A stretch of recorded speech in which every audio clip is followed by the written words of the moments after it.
Hi guys, I'm Kiera Please, and this is Gaming While Black. The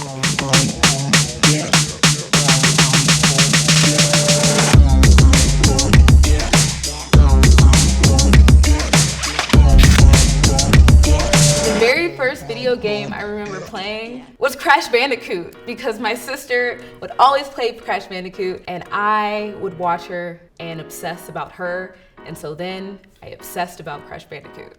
The hardest part of the game, which I don't know if everyone else experienced this, but there was a boulder level where the boulder would just follow you, and it took me forever just to pass that level, but that was one of the ones I remember to the day I die. So the reason I play video games is to escape reality. Real life is hard. Life is hard. Reality is hard. And we get to become something other than ourselves within these worlds. They create these other dimensions that we can see ourselves in and translate it into our real lives. Are there any video games that got me through a hard time? Is it horrible to say Crash Bandicoot again?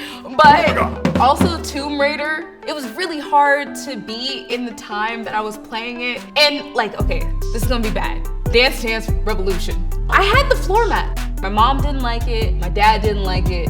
They wanted me to go out and do volleyball and, you know, exercise, but I stayed at home and did Dance Dance Revolution. That was my workout for the time. I wasn't good, but it made me happy. How has gaming and nerd culture influenced my music? I had trouble kind of figuring out my niche within music. Nerd culture kind of gave me a direction of what to talk about. I like to talk about anime, cartoons, things going on in that world, so it gave me a direction and like enthusiasm. One of the coolest things, I guess, about being a Black content creator is meeting people in real life. I've had people come up to me and just tell them how much I guess I inspired them. They didn't feel like they saw themselves in the medium that I was in, and then they saw me and they felt inspired. That touches me in a way that I didn't realize it would touch me. It's pretty crazy because I never thought I would be that person. Cosplay makes me feel in 3 words: excited, a lot of freedom, and just quirky. One of the pieces that I'm really proud of, there was a show on HBO called The Nevers. I was able to create something on my own, and I did it with a friend, and we went to the park and made something very cool. I was able to do a lot of special effects on my own and learn a lot about videography, acting, and all those things, so I was really proud about that. My first video game character crush, I don't feel like it happened until recently. I saw someone playing Persona 5 a lot, and like the Joker, I feel like I'm gonna get a lot of flack for that. I don't feel like I'm allowed to like him because he's in high school. But I didn't realize that until afterwards. Then I was like, oh, okay. If I could live in any video game world, it'd be Mushroom Kingdom, Mario Party. I'd be there, or be square. Oh my God, my favorite character is Toad. I don't have any reason besides he's cute, and so am I. If it's the end of the world and I want someone to have my back, I would say it's Arthur Morgan from Red Dead Redemption. Red Dead Redemption. I love a good cowboy. I'm all for the bootcut boys. I don't know what that is, but I think they're jeans with boot cuts, and I feel like he wears them.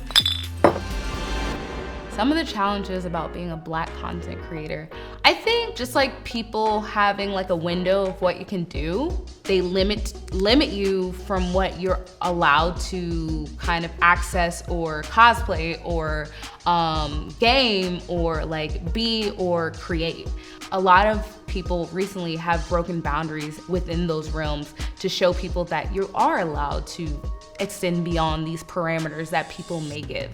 An initiative I really believe in or think is like really good for, I guess, right now is 28 Days of Black Cosplay. I know when I started out with cosplay, I saw people that looked like me, but I didn't really. So it's really cool that I kind of got into it because of that hashtag in general. And now more people are kind of flooding to that hashtag because they are able to see themselves within that realm that otherwise they necessarily wouldn't have. If I can go back in time and show myself a modern video game, I would show them the Switch. I don't want to be basic. Am I gonna be basic? When you see people play on the Switch, what do they play? Animal Crossing, yes! Animal Crossing. I thought everyone kind of was on the same consensus of like, Animal Crossing is like what we play, but I never outed myself until now. You're welcome.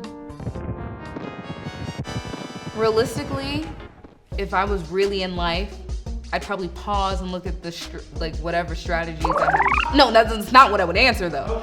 No, I would do that, but the answer would be like, give it to a friend. I'd be like, hey, this is what I learned, but you already beat it. Let us beat it better. Wait, would I do that though? I'm about to die. No, I mean, I would do that. I don't know if that would be, I would. Okay. What was the question? What gives me joy about being a Black content creator is the fact that I'm able to show other Black people that they're able to do this too. I'm not the sole person doing it. They're able to achieve their dreams just like I'm able to achieve my dreams. And giving them that kind of segue to realize that is really beautiful.